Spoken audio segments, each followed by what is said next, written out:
Hello दोस्तों, नमस्कार, जय हिंद। स्वागत है आपका अपने यूट्यूब चैनल मैथ्स माध्यम में। आशा करता हूँ आप एकदम बढ़िया होंगे और अपनी पढ़ाई को अच्छे तरीके से कर रहे होंगे।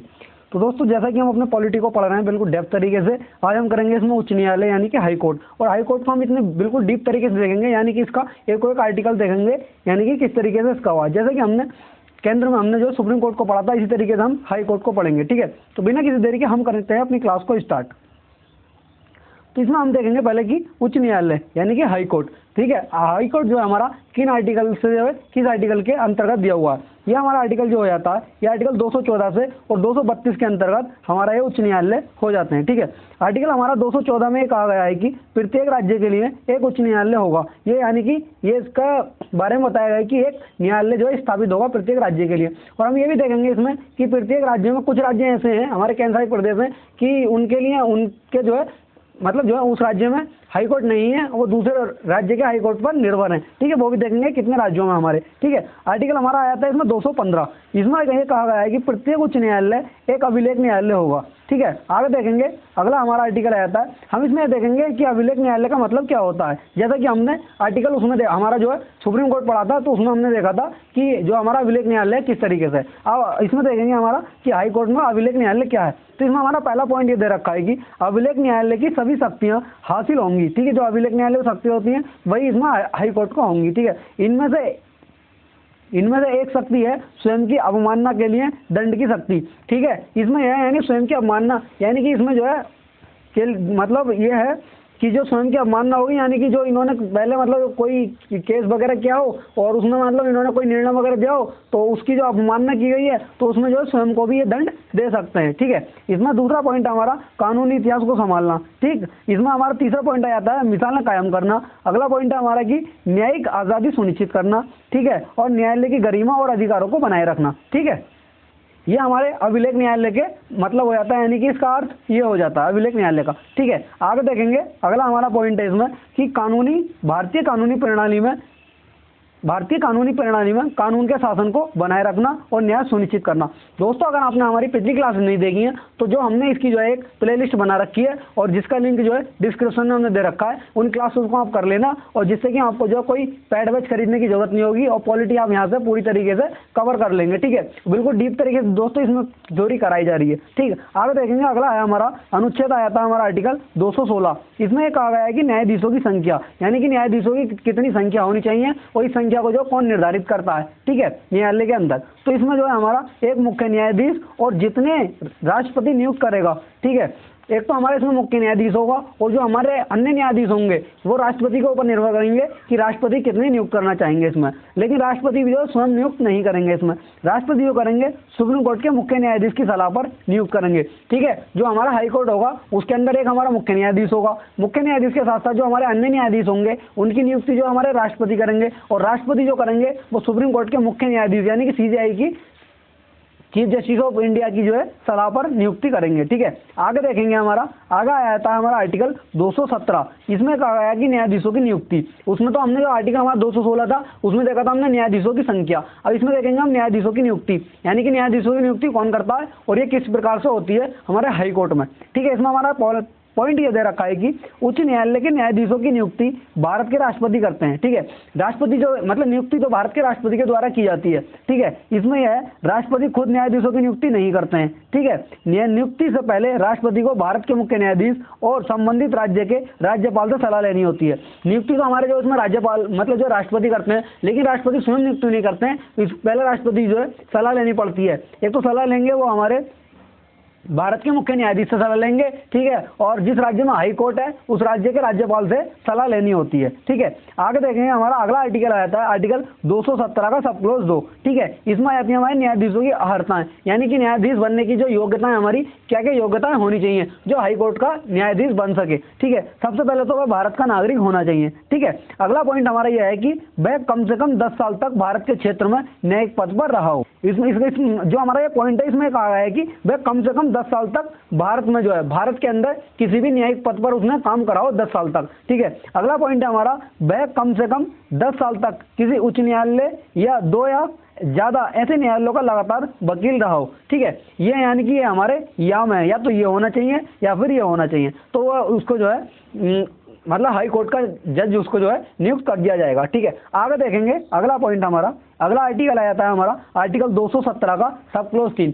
दोस्तों हम इसमें जो है हमारे आर्टिकल्स के साथ साथ जो हमारे इनके सब आर्टिकल हैं यानी कि सब क्लोज दे रखे हैं, इनको भी हम कवर करते हुए चल रहे हैं जिससे कि आपको जो है कोई प्रॉब्लम नहीं हो। और दोस्तों आप इतना इजीली दोस्तों हमने थंबनेल पर लिखा है कि इतनी गहराई से पढ़ा नहीं होगा दोस्तों, क्योंकि जो है जो इतनी गहराई से जो है यूट्यूब पर कभी पढ़ाया नहीं गया होगा, शायद ही किसी टीचर ने पढ़ाया हो। ठीक है, ये तो आपको कंटेंट देखकर ही पता चल रहा होगा कि किस लेवल का कंटेंट है। ठीक है, ऐसा आपने अगर पैड बैच लिया हो तो पैड बैच से जो है इस कंटेंट को मिला लेना और आपको पता लग जाए कि कंटेंट जो है हमारा किस लेवल का है। ठीक है, बस दोस्तों आपसे रिक्वेस्ट है कि चैनल को जो है दोस्तों ज़्यादा से ज़्यादा शेयर कर देना। ठीक है, तो हमारा इसमें दे रखा है आर्टिकल 217 का सब क्लोज 3। इसमें है कि न्यायाधीश के पद की जो है रिक्ति, यानी कि जो न्यायाधीश के पद की है वो रिक्ति किस प्रकार से हो सकती है, यानी कि उसका पद जो है किस प्रकार से खाली हो सकता है। ठीक है, तो इसमें हमारा पहला पॉइंट ये दे रखा है कि किसी न्यायाधीश का पद तब रिक्त हो जाता है जब राष्ट्रपति उसे उच्चतम न्यायालय का न्यायाधीश नियुक्त करते हैं या उसे भारत के किसी अन्य उच्च न्यायालय में स्थानांतरित कर देते हैं। ठीक है, मान लो कोई व्यक्ति है, ठीक है, वो हमारा उच्च न्यायालय में यानी कि हाई कोर्ट में जज है। ठीक है, उसका एक पद जो है हमारा जब रिक्त होगा जब राष्ट्रपति जो है उसे उच्च न्यायालय से यानी कि हाई कोर्ट से उठा करके उसे सुप्रीम कोर्ट में उसको जो है भेज दें, यानी कि उसे हाई कोर्ट से हटा करके सुप्रीम कोर्ट उसका भेज दें, तो जो उसकी सीट थी हाई कोर्ट के अंदर तब उसकी सीट जो है वहां से रिक्त हो जाएगी और वो सुप्रीम कोर्ट पहुंच जाएगा हाई कोर्ट से। ठीक है, या फिर हमारा उसे भारत के यानी कि मान लो वह हमारे उत्तर प्रदेश में है। ठीक है, उत्तर प्रदेश हाई कोर्ट का है। ठीक है, अब वो मध्य प्रदेश में हमारा पहुंच गया तो जो हमारा उत्तर प्रदेश मतलब स्थानांतरित हो गया। ठीक है, तो हमारा जो उसका जो रिक्त हो जाएगी उत्तर प्रदेश में हमारी उसकी जो है सीट जो है उत्तर प्रदेश में खाली हो जाएगी और मध्य प्रदेश वो पहुंच जाएगा इस तरीके से। ठीक है, अगला है हमारा कि न्यायाधीश 62 साल की उम्र तक पद पर रह सकता है, यानी कि 62 साल जो हमारा हाई कोर्ट का होगा वो 62 साल पूरे हो जाएंगे उसकी आयु के, तब भी उसका पद जो है रिक्त हो सकता है। ठीक है, ये इसका कार्यकाल भी बताता है। ठीक है, आगे देखेंगे अगला पॉइंट हमारा यह हो जाता है कि न्यायाधीश राष्ट्रपति को संबोधित करके अपना इस्तीफा भी दे सकता है। न्यायाधीश को जो है अपना इस्तीफा जो देना होगा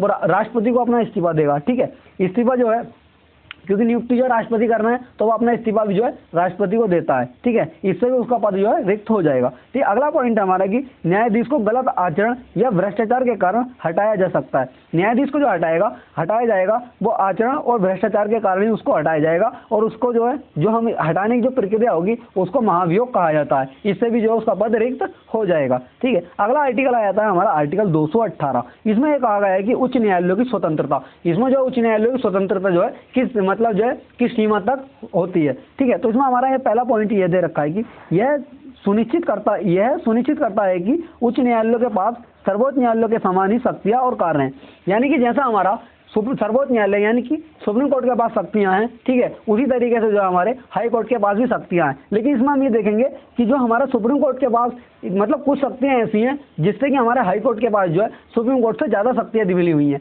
वो किस क्षेत्र में वो भी हम आगे चल करके देखेंगे। ठीक है, इसमें हम ये देखेंगे कि अगला हमारा पॉइंट ये दे रखा है कि उच्च न्यायालयों के संदर्भों के स्थान पर सर्वोच्च न्यायालय के संदर्भों को प्रतिस्थापित किया जा सकता है, यानी कि इसमें यह है कि जो हम इसको देख सकते हैं यानी कि सर्वोच्च न्यायालय की तरह ही हम उच्च न्यायालयों को देख सकते हैं। जैसा कि मैंने आपको पढ़ाया था सुप्रीम कोर्ट यानी सर्वोच्च न्यायालय बिल्कुल विस्तार से उसमें पढ़ाया था, उसी तरीके से हम इसमें जो है हाई कोर्ट्स को पढ़ेंगे। ठीक है, अगला देखेंगे हमारा आर्टिकल आया था आर्टिकल 219। इसमें यह कहा गया है कि न्यायाधीशों की शपथ एवं प्रतिज्ञान, यानी कि न्यायाधीशों की शपथ जो है वो प्रतिज्ञान इसमें दिया गया है। हम इसमें देखेंगे ये अपनी इनकी जो शपथ है इनको शपथ कौन दिलाता है। ठीक है, आगे देखेंगे इसमें हमारा पॉइंट यह है कि उच्च न्यायालय का न्यायाधीश नियुक्त होने वाला प्रत्येक व्यक्ति अपना पद ग्रहण करने से पहले राज्य के राज्यपाल या उसके द्वारा नियुक्त किसी व्यक्ति के समक्ष तीसरी अनुसूची में इस प्रयोजन के लिए दिए गए प्रारूप के अनुसार शपथ लेगा और प्रतिज्ञान करेगा और उस पर अपने हस्ताक्षर करेगा। ठीक है, इसमें कहा गया है कि कोई व्यक्ति है, ठीक है, वो न्यायाधीश नियुक्त हो रहा है उच्च न्यायालय के अंदर। ठीक है, तो वो जो है अपना पद ग्रहण करने से पहले तो उसको जो शपथ दिलाएगा हमारा वह उस जिस राज्य के हाई कोर्ट में वो शपथ ले रहा मतलब जो न्यायाधीश बनने जा रहा है, ठीक है, तो उस राज्य का राज्यपाल उसको शपथ दिलाएगा। यदि राज्यपाल शपथ नहीं दिलाता है तो राज्यपाल किसी व्यक्ति को नियुक्त करेगा, जो राज्यपाल किसी व्यक्ति को नियुक्त करेगा वो उसको जो है शपथ दिलाएगा। ठीक है, और जो ये शपथ अपनी लेते हैं ये तीसरी अनुसूची के तहत जो है अपनी शपथ को लेते हैं। ठीक है, आगे देखेंगे अगला हमारा आर्टिकल आया था, आर्टिकल इसमें आया था हमारा 220। ठीक है, इसमें जो है हमारा कोई भी व्यक्ति जो पहले किसी उच्च न्यायालय का स्थायी न्यायाधीश रहा है वह भारत में किसी भी अदालत या प्राधिकारी के सामने दलील या काम नहीं कर सकता। इसमें दोस्तों इसमें कहा गया है कि मान लो कोई व्यक्ति है, ठीक है, वो उच्च न्यायालय में कोई स्थायी न्यायाधीश रहा हो, मतलब 10 साल तक उसने उसमें मतलब न्यायाधीश रहा हो। देश के अंदर हमारे जो 25 हाई कोर्ट हैं उसमें किसी भी हाई कोर्ट में वह रहा हो, ठीक है, स्थायी न्यायाधीश रहा हो, तो वह भारत के अंदर जो है भारत में किसी भी अदालत या फिर प्राधिकारी सामने दलील नहीं कर सकता और वह किसी के अंतर्गत काम नहीं कर सकता एक बार रिटायर होने के बाद में, ठीक है। आगे देखेंगे अगला हमारा इसमें जो पॉइंट है, यह प्रावधान सर्वोच्च न्यायालय या किसी अन्य उच्च न्यायालय को छोड़कर लागू होता है, ठीक है। ये जो हमारा प्रावधान है, ये जो हमारा सर्वोच्च न्यायालय यानी सुप्रीम कोर्ट को छोड़ करके, और जो मान लो जिस न्यायालय का नहीं है वो अन्य न्यायालयों को छोड़ करके उसी न्यायालय पर यह लागू होता है, ठीक है। अगला हमारा आर्टिकल आया था आर्टिकल 221, इसमें न्यायाधीशों का वेतन की बात कही गई। दोस्तों इसमें जो हम सब आर्टिकल्स को कवर करते हुए चल रहे हैं, जैसा कि आपने पिछली जो हमारी पहली क्लास देखी होगी उसमें हमने आर्टिकल 1 से स्टार्ट किया था, आज हम आर्टिकल 221 तक पहुंच गए। और आप अगर कंटिन्यू क्लास ले रहे हैं तो आपने देखा होगा हमने कोई भी आर्टिकल छोड़ा नहीं है, एक आर्टिकल हम करते हुए चल रहे हैं, और जो इनके सब आर्टिकल हैं उनको भी हम कवर करते हुए चल रहे हैं, ठीक है। बस दोस्तों आपसे रिक्वेस्ट ये है कि चैनल को ज़्यादा से ज़्यादा शेयर करना और सब्सक्राइब जरूर करना, ठीक है। और क्लास आपको कैसी लगी उसमें जो है कमेंट में जरूर बताना, ठीक है। और लास्ट तक क्लास में आप जो है बने रहना। इसमें हमारा दो आर्टिकल 221 में कहा गया है कि न्यायाधीशों का वेतन, ठीक है। इसमें पहला पॉइंट यह है कि हर उच्च न्यायालय के न्यायाधीशों को वेतन संसद द्वारा बनाए गए कानून के मुताबिक दिया जाता है। जो उच्च न्यायालय के हमारे न्यायाधीश हैं इन्हें जो वेतन दिया जाता है ये संसद द्वारा बनाए गए कानून के मुताबिक दिया जाता है, ठीक है। जब तक संसद कानून नहीं बनाती है तब तक न्यायाधीशों को द्वितीय अनुसूची में बताए गए वेतन के मुताबिक भुगतान किया जाता है, ठीक है। इनका जो है वेतन ये नहीं है कि ये इनको जो है एक फिक्स वेतन है कि इनको इतना ही वेतन दिया जाएगा, फिक्स वेतन नहीं है इनका। जो संसद कानून बनाएगी उस कानून के तहत इनको वेतन दिया जाएगा। यदि संसद ने जो कानून नहीं बनाया तो जो हमारा दूसरी अनुसूची में इन्हें वेतन बताया गया है, ठीक है, दूसरी अनुसूची हमने देखी थी कि वेतन और भत्तों से संबंधित थी, ठीक है, उसके तहत इनको जो है वेतन दिया जाएगा, ठीक है। आगे देखेंगे अगला आर्टिकल आया, जो हमारा अगला पॉइंट आया था, इसमें कहा गया है कि किसी न्यायाधीश के भत्तों, अनुपस्थिति छुट्टी या पेंशन से जुड़े अधिकारों में नियुक्ति के बाद कोई बदलाव नहीं किया जा सकता, ठीक है। उस व्यक्ति की मान लो नियुक्ति हो गई, नियुक्ति होने के बाद में उसके जो भत्ते हैं, अनुपस्थिति छुट्टी हैं और पेंशन से जुड़े जो अधिकार हैं उसके, उनमें कोई बदलाव जो है नहीं किया जाएगा उसकी नियुक्ति के बाद में, ठीक है। अगला हमारा आर्टिकल आया था आर्टिकल हमारा 222, इसमें कहा गया है कि न्यायाधीशों का स्थानांतरण, जो न्यायाधीशों का स्थानांतरण है ये कौन कर सकता है और ये किस प्रकार से इनका स्थानांतरण होगा, इसको हम देखेंगे। इसमें हमारा पहला पॉइंट ये दे रखा है कि न्यायाधीशों का स्थानांतरण राष्ट्रपति के द्वारा किया जाता है, ठीक है। जो हमारा न्यायाधीशों का स्थानांतरण होगा, स्थानांतरण इस तरीके से हो सकता है कि मान लो कोई व्यक्ति जो है हाई कोर्ट, किसी भारत के अंदर जो हमारे 25 हाई कोर्ट है, किसी भी हाई कोर्ट में, ठीक है, वो न्यायाधीश है, तो जो राष्ट्रपति जो है चाहेंगे तो वहां से उसको जो है न्यायाधीश को हाई कोर्ट से उठा करके सुप्रीम कोर्ट में भी भेज सकते हैं, स्थानांतरण वहां कर सकते हैं। या फिर ऐसा कर सकते हैं एक राज्य के हाई कोर्ट से उठा करके उसे दूसरे राज्य के हाई कोर्ट में भेज सकते हैं, और जो ये कार्य किया जाएगा ये राष्ट्रपति के द्वारा किया जाएगा, ठीक है। और ये भारत के मुख्य न्यायाधीश की सलाह पर ही इसको किया जाएगा। राष्ट्रपति ऐसा काम करेंगे, ये सीजेआई यानी चीफ जस्टिस ऑफ इंडिया की सलाह पर इसको करेंगे, ठीक है। अगला आर्टिकल हमारा ये हो जाता है, अगला हमारा पॉइंट इसमें कहा गया है कि 1998 के बाद राष्ट्रपति सुप्रीम कोर्ट के कॉलेजियम, जो हमारा सुप्रीम कोर्ट में कॉलेजियम बना था, सुप्रीम कोर्ट में दोस्तों 1998 के बाद में एक कॉलेजियम बना था, और इस कॉलेजियम में जो हमारे जो व्यक्ति होंगे इस कॉलेजियम के अंदर जो होंगे, एक तो हमारे जो सीजेआई होंगे, वो सीजेआई होंगे एक तो यानी चीफ जस्टिस ऑफ इंडिया, ठीक है, कॉलेजियम के अंदर, और जो हमारे सुप्रीम कोर्ट के 2 वरिष्ठतम न्यायाधीश होंगे वो इसमें शामिल होंगे। यानी कि जो कॉलेजियम होगा ये 3 लोगों का तो हमारे कॉलेजियम अलग हो जाएगा, यानी कि एक तो हमारे सीजेआई हो जाएंगे और 2 सुप्रीम कोर्ट के वरिष्ठतम न्यायाधीश इस कॉलेजियम के अंदर हो जाएंगे, ठीक है। और फिर इनके साथ साथ जो है जिस उच्च न्यायालय में वह न्यायाधीश है, ठीक है, उस न्यायालय का मुख्य न्यायाधीश तथा जिस उच्च न्यायालय में उसका स्थानांतरण हो रहा हो उस उच्च न्यायालय के मुख्य न्यायाधीश की सलाह पर, ठीक है। मान लो जो है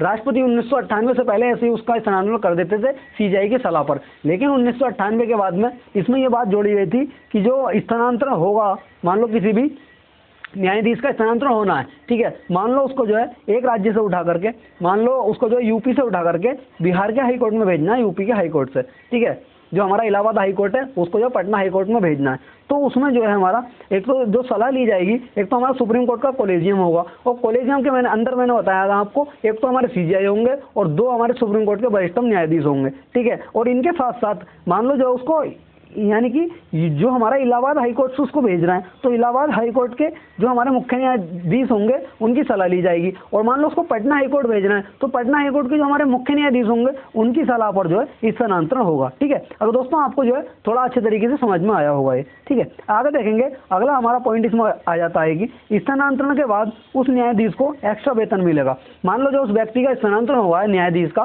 तो ठीक है, जो उसको कुछ वेतन यहाँ पर जो मान लो वेतन फिक्स था, मान लो उसका 2,50,000 रुपये, तो वहां पर जो दूसरे हाईकोर्ट में जाएगा तो वहां पर जो उसको वेतन मिलेगा बढ़ करके वेतन मिलेगा। ठीक है, आगे देखेंगे अगला पॉइंट है, जहां से जाएगा वहां उसकी सीट जो है रिक्त मानी जाएगी। मान लो वो इलाहाबाद हाईकोर्ट से गया, ठीक है, और वो पटना हाईकोर्ट में आप शिफ्ट हो गया। ठीक है, अपने जो कार्य करेगा वो पटना हाईकोर्ट से करेगा, तो जो इलाहाबाद हाईकोर्ट में उसकी सीट थी वहां से उसकी सीट जो रिक्त मानी जाएगी उसके स्थानांतरण के बाद में। ठीक है, अगला आर्टिकल आ जाता है हमारा आर्टिकल 223।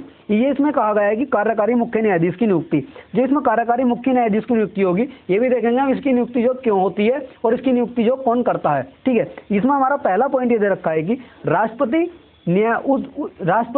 उस न्यायालय के वरिष्ठ न्यायाधीश को नियुक्त करते हैं। जो हमारे कार्यकारी मुख्य न्यायाधीश की नियुक्ति होती है, कार्यकारी मुख्य न्यायाधीश की नियुक्ति इसलिए होती है, मान लो हमारा जो मुख्य न्यायाधीश नहीं है, ठीक है, किसी हाईकोर्ट का जो मुख्य न्यायाधीश नहीं है, मान लो बीमार हो गए या किसी विदेश दौरे पर चले गए, ठीक है, इस तरीके से लीव वगैरह ले ली उन्होंने, तो उसमें जो उनका कार्य करेगा मुख्य न्यायाधीश का, उसकी नियुक्ति जो करेंगे वो हमारे राष्ट्रपति करेंगे। ठीक है, और राष्ट्रपति जो नियुक्ति करेंगे, जो उस उच्च न्यायालय का वरिष्ठतम न्यायाधीश होगा उसको नियुक्त कर दिया जाएगा राष्ट्रपति के द्वारा। ठीक है, आगे देखेंगे अगला हमारा आर्टिकल आ जाता है आर्टिकल हमारा 224। इसमें कहा गया है अतिरिक्त एवं कार्यवाहक न्यायाधीश। जो हमारे अतिरिक्त न्यायाधीशों की नियुक्ति इसलिए होती है, जैसा कि मैंने आपको जो सुप्रीम कोर्ट में बताया था कि मान लो जो है एक्स्ट्रा कार्य हो जाता है, ठीक है, कामकाज जो है हमारे न्यायालय के अंदर जो हमारी न्यायपालिका है, इस पर जो कार्य जो हमारे कामकाज हैं इस पर जो इसके बाद जो है बढ़ जाते हैं, तो जो अतिरिक्त जो मान लो अतिरिक्त जब काम अतिरिक्त पड़ेगा, ठीक है, तो हमारा काम ज़्यादा होगा, न्यायाधीशों की संख्या हमारी वहाँ पर काम होगी, तो हमें न्यायाधीशों की जरूरत पड़ेगी, तो न्यायाधीशों जो हमारे अतिरिक्त न्यायाधीश होंगे उनकी नियुक्ति कौन करेगा, इसमें हम देखेंगे हमारा आर्टिकल 224 इससे संबंधित है। तो इसमें हमारा पहला पॉइंट ये दे रखा है कि यह तदर्थ न्यायाधीश की तरह होते हैं।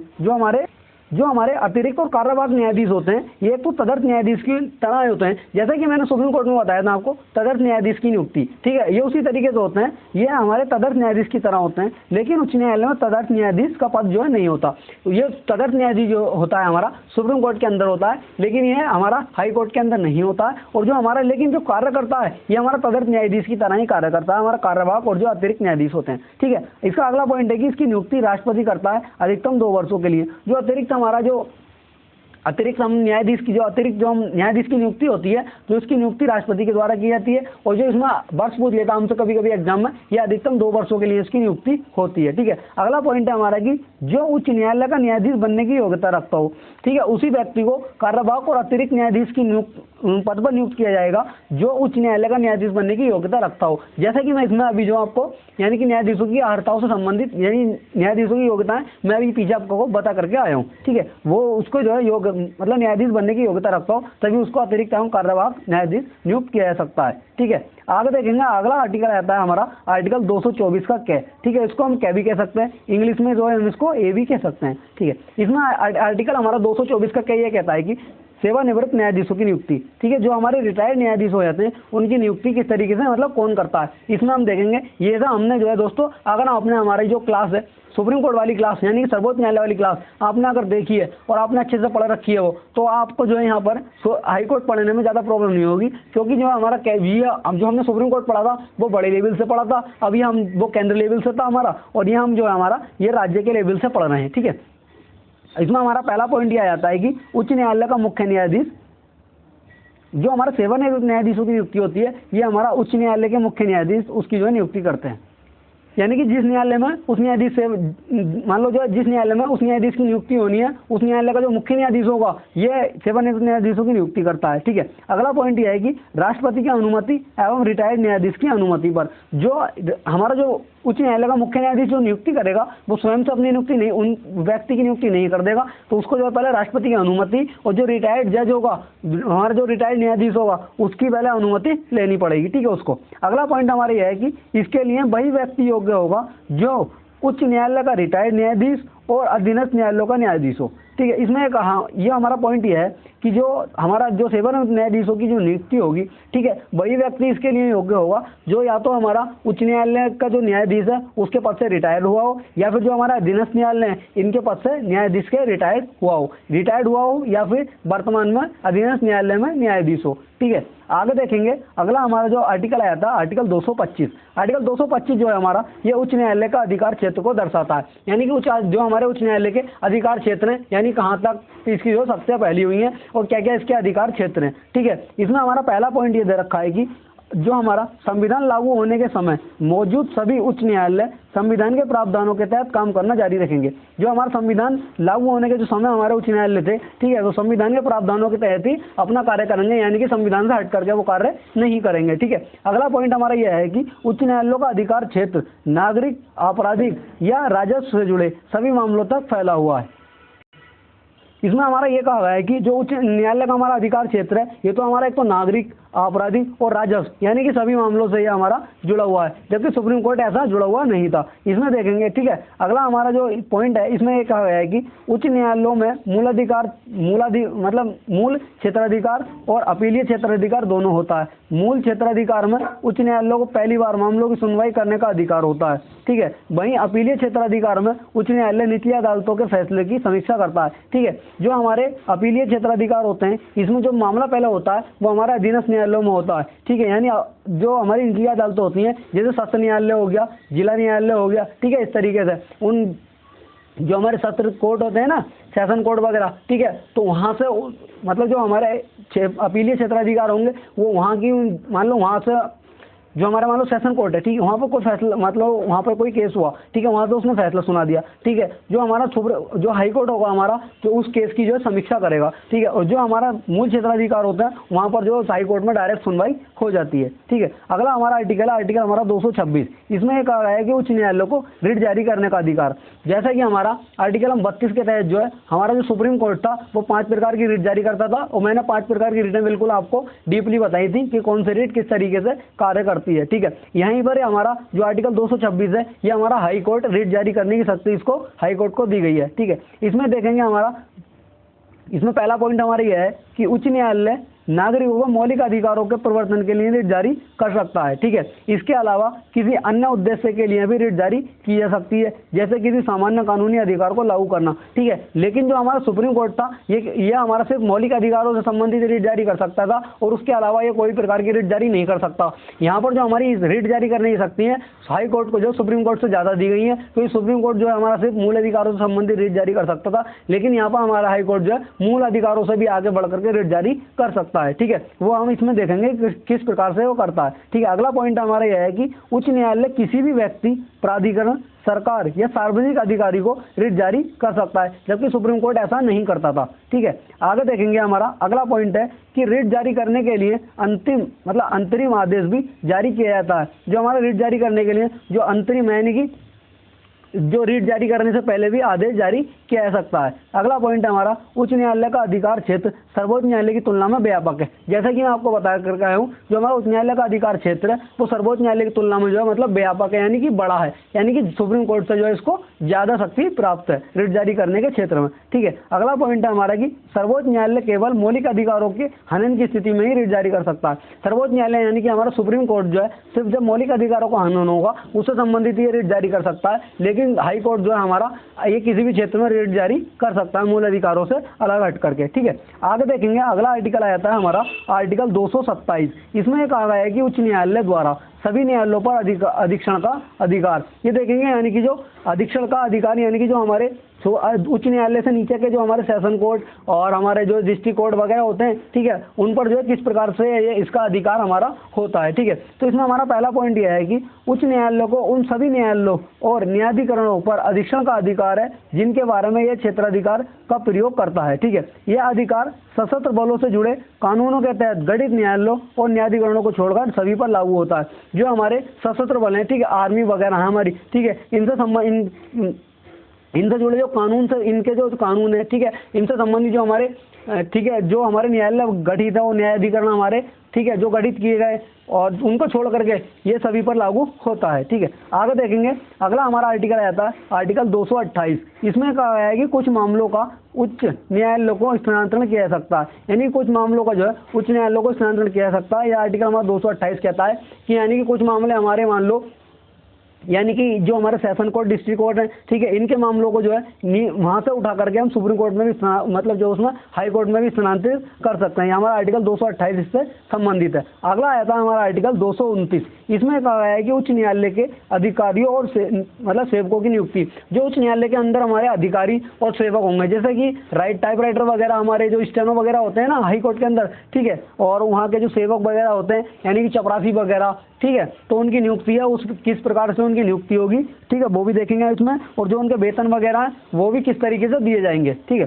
तो इसमें हमारा ये कहा गया है, पहला पॉइंट यह है कि उच्च न्यायालय के अधिकारियों और सेवकों की नियुक्ति उस न्यायालय के मुख्य न्यायाधीश या न्यायालय के किसी भी अन्य न्यायाधीश या अधिकारी द्वारा की जाती है, ठीक है, जो उस न्यायालय में मतलब इसमें जो है हमारा राज्यपाल और या फिर राष्ट्रपति से इसमें जो है उनका मतलब जो उनको इन्वॉल्व इसमें नहीं किया जाता है। और जो हमारे उस न्यायालय का जो हमारे मुख्य न्यायाधीश होंगे या मुख्य न्यायाधीश नहीं है तो अन्य न्यायाधीश, और यदि अन्य न्यायाधीश नहीं है तो जो उससे संबंधित अधिकारी होंगे वो उनकी नियुक्ति कर सकते हैं, ठीक है, जब हमारे मुख्य न्यायाधीश नहीं होंगे तो। अगर मुख्य न्यायाधीश हैं तो उसमें वो ही उनकी नियुक्ति करेंगे, ठीक है। अगला पॉइंट हमारा यह है कि राज्यपाल नियम द्वारा यह अपेक्षा करता है कि पहले से न्यायालय से जुड़े न होने वाले किसी व्यक्ति को न्यायालय से जुड़े पद पर नियुक्त करने से पहले राज्य लोक सेवा आयोग से सलाह ली जाएगी, ठीक है। यदि मान लो कोई व्यक्ति है, ठीक है, वो न्यायालय से जुड़ा हुआ नहीं है, किसी भी मतलब जो किसी भी न्यायालय से जुड़ा हुआ नहीं है, तो जो उसको नियुक्त करने से पहले हमें जो है पहले राज्य लोक सेवा आयोग से सलाह ली जाएगी, उसके बाद ही उसको जो है नियुक्त किया जाएगा। और जो सलाह जो है इसका नियम कौन बनाएगा, राज्यपाल के द्वारा जो है इसका नियम बनाया जाता है, ठीक है।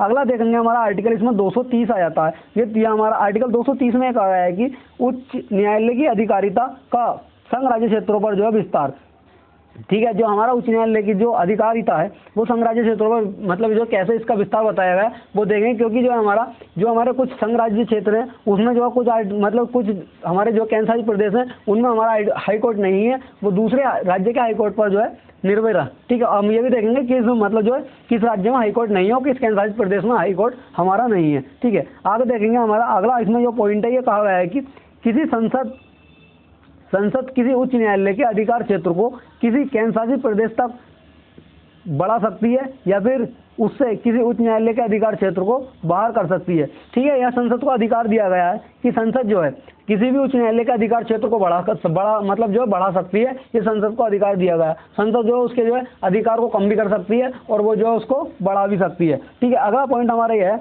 आर्टिकल 231। आर्टिकल 231 में कहा गया है कि 2 या 2 से अधिक राज्यों के लिए एक ही उच्च न्यायालय होगा। आर्टिकल हमारा 231 ये है कि मान लो एक राज्य है, ठीक है, एक राज्य के लिए एक तो हमारा हाई कोर्ट होगा ही, ठीक है, लेकिन हमारा जो इसमें अभी हमारे वर्तमान में हमारे देश के अंदर कितने 25 हाई कोर्ट हैं, लेकिन हमारे जो है 8 तो हमारे केंद्र शासित प्रदेश हो गए और 28 हमारे राज्य हो गए, तो 28 और 8 हमारे कितने होगा 36 हो गए, और हमारे जो हाई कोर्ट ने कितने 25 है, तो हम वो भी देखेंगे मतलब कितने हाई कोर्टों पर जो है हमारे बचे हुए राज्यों केंद्र शासित प्रदेश हैं वो कितने मतलब जो हमारे एक हाई कोर्ट जो है कितने राज्यों को केंद्र शासित प्रदेशों को कवर कर रहा है, ठीक है। आगे देखेंगे अगला हमारा इसमें अगला पॉइंट यह है कि 2 या 2 से ज्यादा राज्यों के लिए एक ही उच्च न्यायालय स्थापित किया जा सकता है। संसद कानून बनाकर ऐसा कर सकती है। ऐसा मतलब जो एक राज्य के लिए एक तो होगा ही, लेकिन एक से ज्यादा के लिए जो है एक ही हमारा न्यायालय कार्य कर सकता है, और जो ऐसा कानून बनाएगी संसद ऐसा कानून बनाएगी, ठीक है। अगला पॉइंट हमारा यह है कि भारत में फिलहाल 25 उच्च न्यायालय हैं, इनमें से 3 सामान्य उच्च न्यायालय हैं, ठीक है। हमारे जो न्यायालय हैं 25 हैं वर्तमान में, और जो सामान्य न्यायालय 3 है, यानी कि 3 जो बाकी और अन्य राज्यों को भी कवर कर रहे हैं, ठीक है। इसमें हम देखेंगे पंजाब और हरियाणा राज्यों के लिए एक उच्च न्यायालय जो चंडीगढ़ में है। हमारा जो पंजाब है और जो हमारा एक तो हमारा पंजाब राज्य हो गया, ठीक है, हरियाणा हो गया हमारा राज्य, ठीक है, और जो इनके उच्च न्यायालय हैं ये चंडीगढ़ के अंदर है, और चंडीगढ़ हमारा जो एक केंद्र शासित प्रदेश है तो वो चंडीगढ़ को भी कवर कर रहा है और पंजाब को भी कवर कर रहा है और हरियाणा को भी कवर कर रहा है, यानी एक हमारा हाई कोर्ट और ये चंडीगढ़ हाई कोर्ट जो है हमारा एक है, और वे तीन यानी कि 2 राज्यों को और एक केंद्र शासित प्रदेश को कवर कर रहा है, ठीक है। आगे देखेंगे अगला हमारा आ जाता है, एक हो जाता है हमारा पूर्वोत्तर राज्य में असम, मिजोरम, नागालैंड और अरुणाचल प्रदेश के लिए एक सामान्य उच्च न्यायालय है जो कि गुवाहाटी में स्थित है, ठीक है। जो हमारा गुवाहाटी में हाई कोर्ट है, असम के अंदर जो गुवाहाटी है, ठीक है, गुवाहाटी हाई कोर्ट है। गुवाहाटी हाई कोर्ट जो कवर कर रहा है हमारा एक तो असम राज्य को कर रहा है, ठीक है, एक तो हमारा मिजोरम हो जाएगा, नागालैंड और अरुणाचल प्रदेश, इन राज्यों को यह हमारा कवर कर रहा है, ठीक है। दोस्तों यहाँ पर हमने जो है अपना सुप्रीम कोर्ट को बिल्कुल पूरे तरीके इसमें मतलब हाई कोर्ट को हमने पूरे तरीके से पढ़ लिया है। और दोस्तों इसमें बता दूं मैं आपको जो हमारे पहले हाई कोर्ट की स्थापना हुई थी, ठीक है, वो हमारा 1800 1862 में हमारा कोलकाता हाईकोर्ट की स्थापना हुई थी, ठीक है, कोलकाता की, ठीक है, 1862 में। और 1862 के अंदर ही हमारा कोलकाता हुआ था। उसके बाद में हमारा जो है बम्बई हो जाएगा, बम्बई के बाद में हमारा मद्रास हाईकोर्ट हो जाएगा 1862 के अंदर, ठीक है। और इसमें देखेंगे हम आगे, जो आगे हो जाएगा हमारा, जो हमारा इलाहाबाद हाईकोर्ट का पूछ लेता हमसे कभी कभी स्थापना, इलाहाबाद हाईकोर्ट की स्थापना ही हमारी 1866 के अंदर इलाहाबाद हाईकोर्ट की स्थापना हुई थी। और दिल्ली हाईकोर्ट की स्थापना बता दूं मैं आपको, ये इसके 100 साल बाद दिल्ली हाईकोर्ट की स्थापना, यानी कि 1966 में इसकी जो है दिल्ली हाईकोर्ट की स्थापना हो गई थी, ठीक है। दोस्तों अगर आपको क्लास अच्छी लगी हो तो क्लास को शेयर जरूर करना। दोस्तों क्लास को बनाने में काफ़ी मेहनत लगती है, और दोस्तों आपको कंटेंट देख करके लग रहा होगा कि यूट्यूब पर इतना मतलब जो है इतना डीप तरीके से आपको बहुत कम ही मिल रहा होगा, क्योंकि यूट्यूब पर जो दोस्तों थोड़ी सी थ्योरी बताई और बाकी उसको छोड़ दिया, और बाकी बच्चे के लिए सस्पेंस छोड़ दिया कि बच्चे को अगर आगे पढ़ना होगा तो हमारा वो पेड बैच लेगा। लेकिन दोस्तों हमने ऐसा नहीं करा, हमने बिल्कुल डीप तरीके से पढ़ा रहे हैं, और एक आर्टिकल हम इसमें कवर करते हुए चल रहे हैं। दोस्तों बस आपसे इतनी ही रिक्वेस्ट है कि आप जो है चैनल को शेयर जरूर करना, और क्लास को आपको जो अच्छी लग रही हो क्लास को जो शेयर जरूर करना, ठीक है, और चैनल को सब्सक्राइब कर लेना, ठीक है। और अगर आपने हमारी पिछली क्लास नहीं देखी है तो उसका लिंक जो है डिस्क्रिप्शन में पूरी प्लेलिस्ट बना रखी है, उस प्लेलिस्ट को आप करते हुए आ जाना, और अभी से नोट्स बनाते हुए चलेंगे तो यूपीएससी वैकेंसी तक आप जो है अपनी थ्योरी को बिल्कुल अच्छे तरीके से पॉलिटी को पढ़ लेंगे, क्योंकि दोस्तों पॉलिटी का बहुत अच्छा वेटेज हमारा रहता है यूपीएससी के अंदर, ठीक है। मिलते हैं फिर दोस्तों नेक्स्ट वीडियो में इसी के साथ। जय हिंद, जय भारत।